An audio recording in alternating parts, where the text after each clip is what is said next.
What if we didn't have to think everything that we're thinking? Every day, we have approximately 60,000 thoughts. Our minds are busy. 80% of those thoughts are negative, and 95% are repetitive. But before we feel defeated, what if there was a way to change our thoughts? The Bible talks about taking our thoughts captive, but how do we do that? This episode, we welcome back Robin Blumenthal, who is going to give us 3 steps to take to redirect our thoughts. And the best part is, you can start today. As we get started, this podcast is a ministry of Reclaimed Story.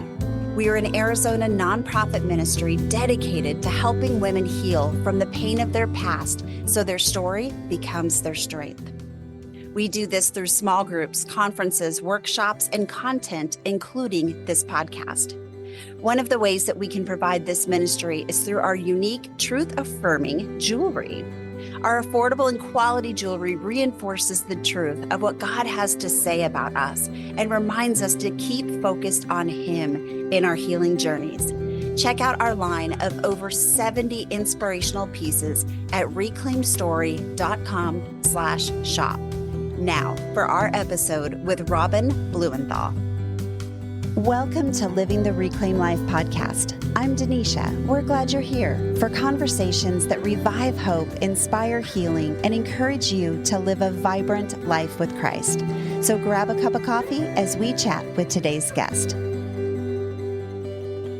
You amaze me at all the different hats that you wear in life. You are a trauma-informed trainer, a parenting coach, a speaker, a pastor, and a writer. And you have a passion for partnering with schools and churches. Why is that? I think sometimes I look and go, what drives all those things together? Sometimes I wonder, why do I do those different things? I don't know. Part of it, they all sound fun and meaningful, but you and I both talked about that, what is our kind of that superpower, right? That we have that purpose. And I think all of those kind of are part of my purpose, but I love helping other people find their purpose. And the trauma part, a lot of times derails people from finding their purpose, or it puts a stop to where they might be able to live out their purpose. So I think that's how that got connected for me. But I love just inspiring and helping people to be all that God created them to be. And part of that sometimes is naming, taming, and reclaiming our trauma. I love that. And that is exactly what we're going to talk about today, too. This month's series is Why Do We Do What We Do? And there's so many reasons for that. So before we jump into that, tell us a little bit about your family. We have 4 biological girls, ages 30 to 25. And 1 grandchild. 2 of our daughters are married. 1 has a grandchild. He just turned 5. And then we have an adopted daughter. We adopted Angel out of the foster care system as a teenager. And she's been a part of our family now for just about 6 years. They're all girls, so they're filled with many, many words. That I can imagine. I want to also talk about, you wrote a book during COVID, which was kind of amazing. And it's called Where in the Zoo Are You? Tell us a little bit about that as well. Well, the book came about, I was working with some of our schools through my role with a nonprofit here in Tucson, and we were talking about kids coming back to school and the different experiences that kids had had. Some of the kids that maybe had a great home life. They had a pool, they had Wi-Fi, they had a computer, they had mom and dad lovingly at home. And other kids, maybe not so much. Maybe it was a 1-bedroom apartment and 3 kids were sharing a room and there wasn't Wi-Fi. So all of the things that would drive behavior when kids came back. So this idea of this book kind of started to form. My friend Rick Griffin, who runs Community Resilience Initiative, was inspirational in a couple ways. And he was talking about story. And suddenly this story just kind of came to my mind, right? Not only about how kids look, but what if it took place in a zoo? And what if there had been a flood and it affected all the animals differently? So throughout the story, you kind of see the different animal, from the possum who kind of plays dead to ignore it all, to the tiger who's very angry, to the kangaroo who had a death in the family. The mom died, and how the caregivers, or the zookeepers rather, right, had to gather around so that they could take care of the animals, and how the community gathered around. And really, I see that not just from COVID, but in any kind of trauma or any kind of things that happen, right? It's about community. It's about relationship. It's about people knowing that they're not alone, that we're in this together, whether it's a parenting journey that can be hard. You and I've talked about that sometimes, right? That parenting is hard. Living this life sometimes is hard. And when we know that there are other people who can relate to that, sometimes that can make all the difference. I think your book was brilliant I mean, not only did we saw these same things in characters play out, right? On social media, on the news, there were the angry people, there were all the different things that you laid out in the book is exactly what our children saw too. It is still very relevant now because how are we responding to politics? It's very similar, right? And there's so many different things in life that is very applicable for us. So where in the zoo are you? We will definitely link to your website on the show notes. Well, why do we do the things that we do? And as we talk about that topic, we can't help but hit the trauma-informed part, right? There's so many things that we do. And one of the things that I love that you share an analogy of is the Oregon Trail. So should we start there? Sure, let's start there. So it's funny, as a student in school, right? We learn a little bit about the Oregon Trail, and I don't know what my picture of that was, but one day our family was camping, and as we were driving through, I'm horrible with states, but some state where the Oregon Trail was, I don't know if it was Utah or something, but there was a sign and it says, come over here to see the ruts of the Oregon Trail. And I'm like, how can the ruts still be there? I'm thinking surely they would be washed away. Well, we went, and I think there's a picture actually that I took in the blog, and these ruts from the wagons are like 2 feet deep in the stone. And I'm thinking, how in the world, like how many wagons had to pass over that for that to become so embedded in the stone? And then when I began learning about trauma-informed ways and understanding, I remember the very first time my awareness of this came to mind. An instructor was talking about in a chaplain training I was in, how if you're in a river and there's a little trickle that goes off the river, and if you don't stop that trickle, it becomes deeper and deeper. And I thought back to those ruts, and I'm like, that's really what happened, right? More and more pathways started in that same place because it was a little easier to go down there, right? If you're trying to go on your wagon trail, let's follow the footsteps of the people who went behind you or the wheels that went behind you. And eventually you have this well-worn path, which can be both good and bad, depending on what's managing the path, right? Yeah, that's so true.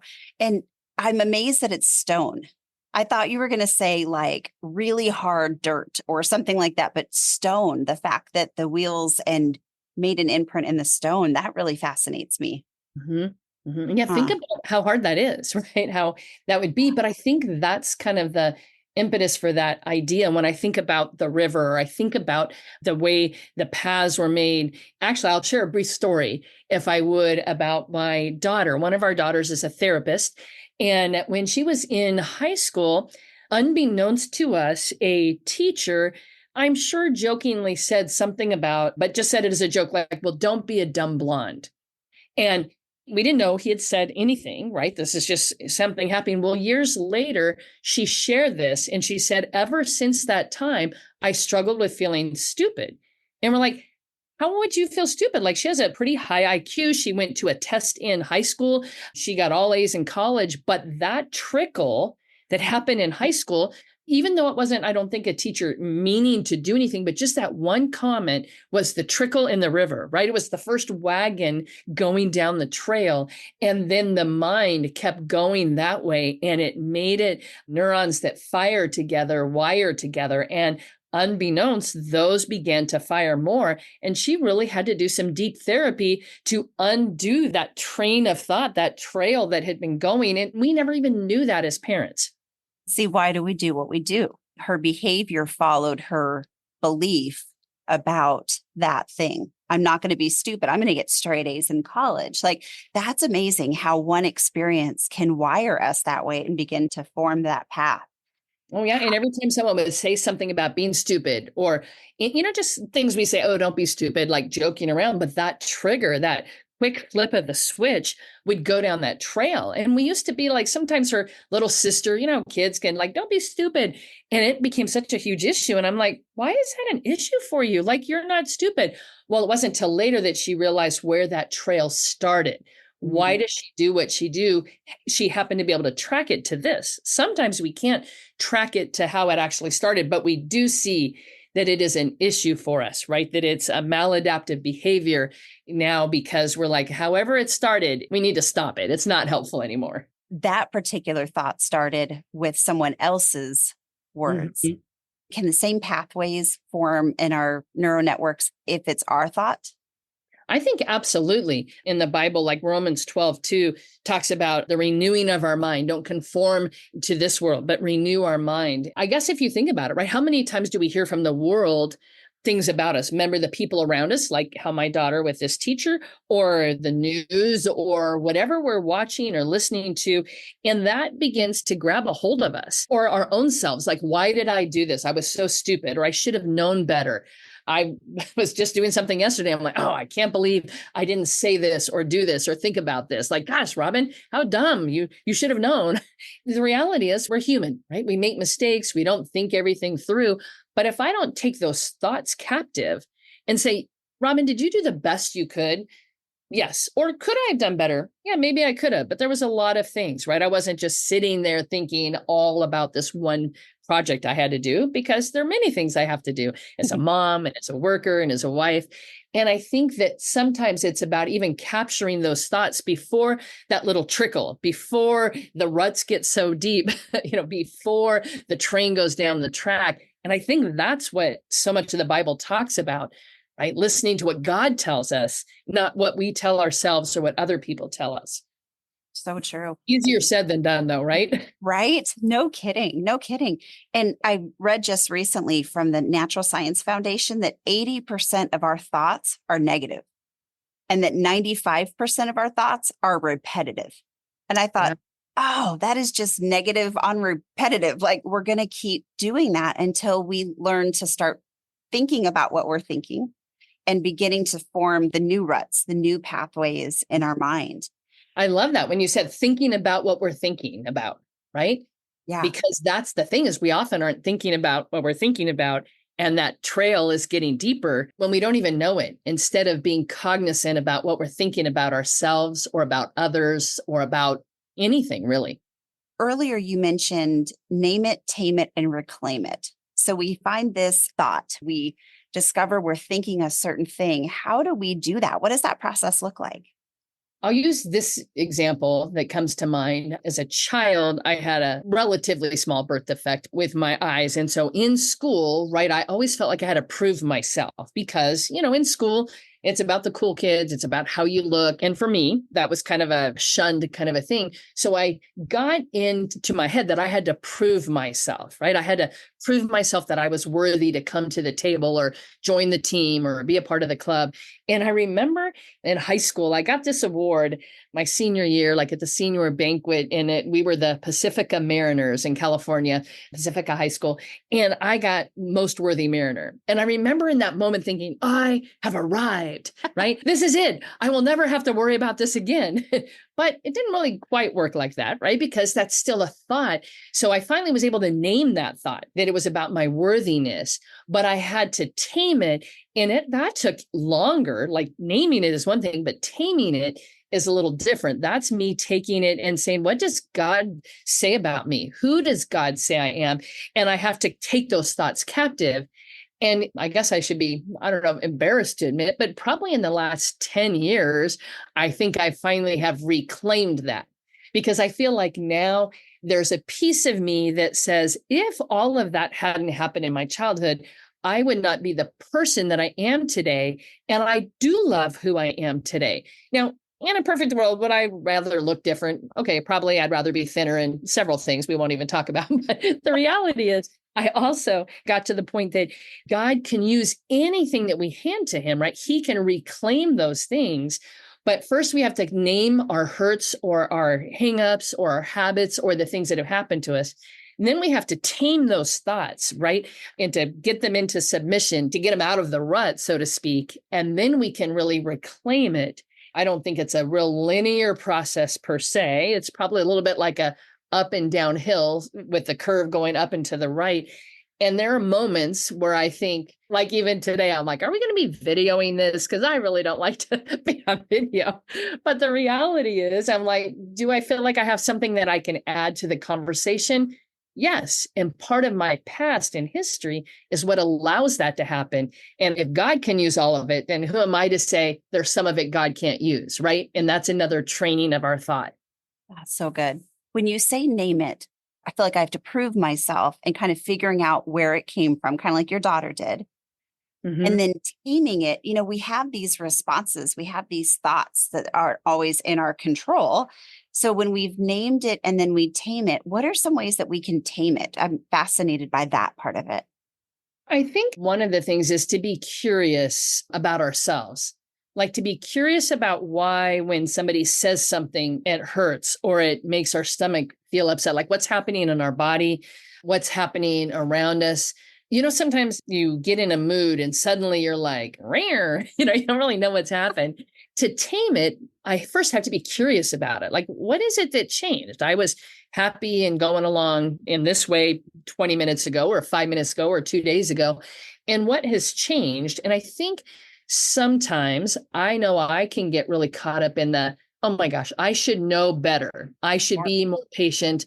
We should on ourselves, right? And we say, do all those things. But if I can say, I wonder what my heart heard, or what did my mind feel, or what did this tap into?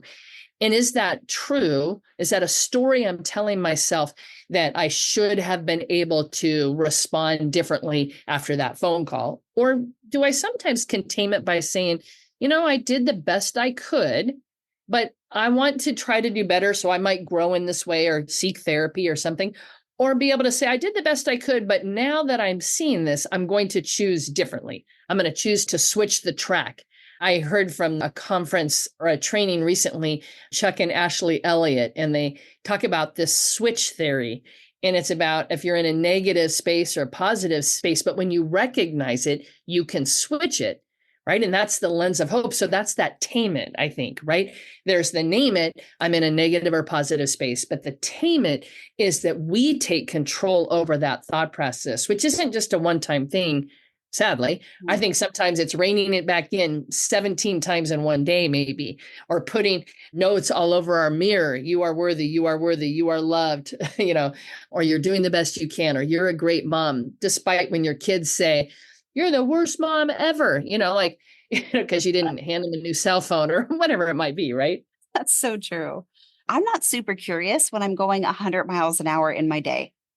That is Yeah. so true. I think what I think and it is what it is, and I keep running. But when we stop to start getting curious, as you said, then we can start really thinking it. When you said putting notes on like you're worthy, you're loved, things like that, isn't that so true? Like in Second Corinthians, where you said, we take captive every thought to make it obedient to Christ. Mhm. And if we have that many negative thoughts a day and then they're on repeat, how many of those things do we begin to believe about ourselves that do not line up with the word of God? Absolutely. I think if Jesus, and I do believe he's with us, but if he was physically standing with either of us, right, that there would be times I think when I would be like, oh my gosh, what an idiot, Robin. And he would say, well, I would prefer to think that you were just in a hurry or you happen to not be paying. Like, I don't see that in you. And so sometimes I think it really comes down to like, who am I to say that I'm an idiot if God says I am loved? I am a child of God. Like I sent my son, I didn't send my son to die for an idiot. I sent my son to die for you because you are beautiful and loved and you're human and you sometimes make mistakes. And I love all of that about you. Right. And I think sometimes that's hard to accept because it's honestly sometimes easier for me to see myself as an idiot or as somebody who's not worthy. And I think that's that train of thought. Nothing in the Bible tells me that, right? That's just whether I say it's Satan or whether it's my own negative train of thoughts.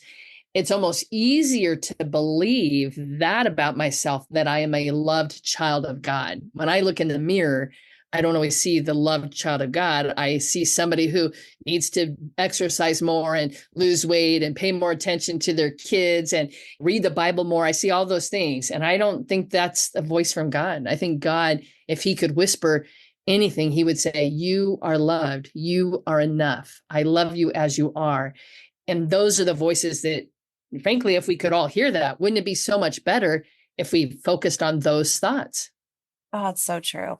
And what would be different, not only if we saw ourselves through that lens, but if we began speaking that way, Mm, we may not have had fathers or parents in our lives that spoke to us the way you just described, that called out the best in us, that called out the way they see us or the way God sees us. But what if we even started speaking to each other that way? If you said, Denisha, you look great today, the first thing I'm going to say is, I need to lose weight. I need to exercise. I need to, you even did that. I said, how cute you look in that hat. And you're like, oh, I didn't have any laundry, right? We do it all the time. we so do. We so do. And when you said, oh, you look so cute, you were contrary to the thought I had is I kind of showed up like a bum today to record this podcast with you, right? But we're friends. So we're all like, that's good. She loves me no matter what. And isn't that true how we see ourselves versus how someone else sees us? And we're always comparing to either that to how what other people are labeling us or seeing us or the voice inside our head. And really, there's only one voice that matters, right? Only one voice, and that's the voice of God in us, through Jesus, through the Holy Spirit saying, this is the voice that you should hear. And how do we train ourselves to hear that voice and let that become our own voice to ourselves? Meaning that I'm hearing God's voice and I'm not trying to counteract what he's saying. Because I really believe if we could hear his voice and if we could respond to his voice, it changes how I respond to everyone, right? Christ in me. And I think that's the point as we go through this Christian life, right? How do we continue to hone down into that so that Christ in me reflects onto you? Not just what I think or think, but what does Christ say about you? And how can I be a conduit of that to everyone around me, relationships within my family or in my community, so that when they hear my voice, they're hearing the voice of God to them in that sense. Not that I'm speaking the voice of God, but the values and the truth that are coming out of me reflect God. That's beautiful. Yeah, that changes a lot, doesn't it? Mm-hmm. This week on our blog, you wrote and talked about this. And I love this quote. So I'm going to quote you to you. You said, taking every thought captive means that we don't allow ourselves to get into or stay in the old and more rutted neuro pathway that isn't helping us, but instead work to form new pathways based on God's truth. Mm. And that's what we're just talking about, that we can see ourselves that way, that we can view the world and those around us that way. I think that would change a whole lot of stuff if we did that, Robin, like consistently name it, tame it, and reclaim it. Mm-hmm. And that's that reclaiming part, right? That is hard. And I think it's when we hand it back to God. Okay, God, I see that I have this area that I struggle in. I'm trying to tame it and make it submissive to what you say about me. And how do either both we reclaim it and how does God reclaim that? No matter what has happened in our life, no matter the traumas, the struggles, the day-to-day hardships, when we hand that back to God and say, can you use this? And I think that's the hard part, because think of how, if I really believe that God never wastes an experience, I believe that many times we waste the experience or we don't hand it to God to use. But on the good days where I feel like I'm really walking closer to God, I feel like, oh, this was a horrific day or event or season in my life. And God, I hate to think it was wasted. So here, how might you use it? But many times we're like, oh, that's too bad or too ugly or too broken. So just use the good parts of me. And God's like, I want to use everything. Not that God caused it, but when we hand it back to him, then he can use it for his good. I think that's that part about all things work together for good. I think that's the piece, not that everything that happens in our life is good, but when we hand it at the feet of Jesus, that's when good can come out of it because of who God is, not because of who we are. And I love that you said not everything that happens in our life is good. Sometimes we misinterpret that, right? But that God can use it if we hand it to him and allow him to do what only he can do. One way I remember a vivid memory is I had a younger brother who was hit and killed by a car coming home from school. And I remember in those first few days, and I was out in our garage was the washing machine. And I had this like epiphany because up until then, I was always like, well, all things work together for good. Everything's good, right? And it just like, hit me that, oh, that's not what that verse means because this isn't good.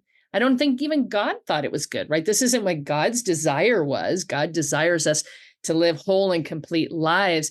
That's what he created us for. But human beings have choices and all of that. And so I think I was like, oh, but you can turn this to your glory, right? You can turn this for good if I hand this to you. But it's hard in that moment, right? There was so many times where you're just like, I'm just angry or mad. And those thoughts, right? And I can name it. I'm angry, I'm mad, I'm disappointed, I don't understand. God's big enough to handle all that.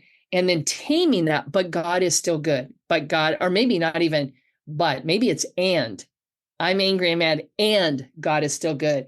I feel frustrated or hurt, and God is still good. And then when we can reclaim it and we hand it back to God and say, use this for whatever, for your glory. The word reclaimed, obviously, I'm very passionate about. Reclaimed story, living the reclaimed life. I have a tattoo of it. I love the word. And it means to rescue from an undesirable state and restore to the previous natural state. And that's exactly what you're talking about. You have a negative thought and you kind of rescue it from your mind. You rescue your mind from that thought. You take that thought captive and then you restore your mind back to what is truth and what is good. I like that. Yeah. Oh, Robin, thank you so much for sharing. I love the Oregon Trail. I will never look at the same again as just something in my kid's history book. I think it's fascinating that those ruts were in stone, and just comparing that to how our thoughts work and how our neural pathways work is just a big difference in how we look at things. So I so appreciate you sharing that. And I think you give us more grace and mercy towards ourselves when you see it in stone. If you were to say to the people who were the last wagon through, right? If you're like, I can't believe you took that path. Why didn't you turn, right? It was hard. Like we were stuck. I get that. And we know it's hard. This isn't an easy thing, but it can be done. And how do we involve others to help us do that? Let's say you really were in that wagon and you really did decide to turn left at Albuquerque or whatever. Then people would gather around and say, hey, we're going to pick you up out of this rut and turn you, and you're going to go that path. And I don't think someone probably could have got a wagon out of there by themselves, or certainly not very easily. But sometimes it's about that community. And that's why I love what you do, Denisha, because you are building a community of people. Like, let's do this together. It's hard, but it is so worth it. And it's worth the effort. It's worth the naming, the taming, the reclaiming, and capturing every thought captive. It's worth it. It's hard, but it is so worth it. And that's why I love your community, because we're doing this together. Yeah. Well, Robin, how can we find you? How can we find Where in the Zoo Are You? You can find either of those things, and as well as different trainings and resources I offer on my website, robinblumenthal.org. I think you're going to drop a link to this, but also we have a Reclaiming Hope conference coming up a week from Friday, so September 20th. And it's a conference, a trauma-informed conference for anyone who works with people, who wants to understand more of this. Rick Griffin, who I mentioned, is going to be our keynote.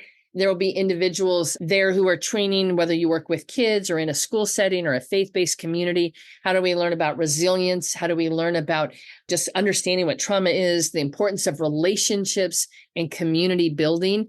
Because I really believe it's together that we can heal, like right as we support each other, as we pick people up from those ruts and remind them, don't fall back in the rut. Like, it's real easy. How do we go forward together? And it takes all of us in the many different organizations and individuals who are involved in a community. That's so true. And that conference is amazing, filled with such rich presenters, such great information on how to understand, how do we serve people with a trauma-informed lens to help reclaim that hope in their life. Love it. If we were going on the website and we didn't go to the show notes, how would we find the events page to register for Reclaiming Hope?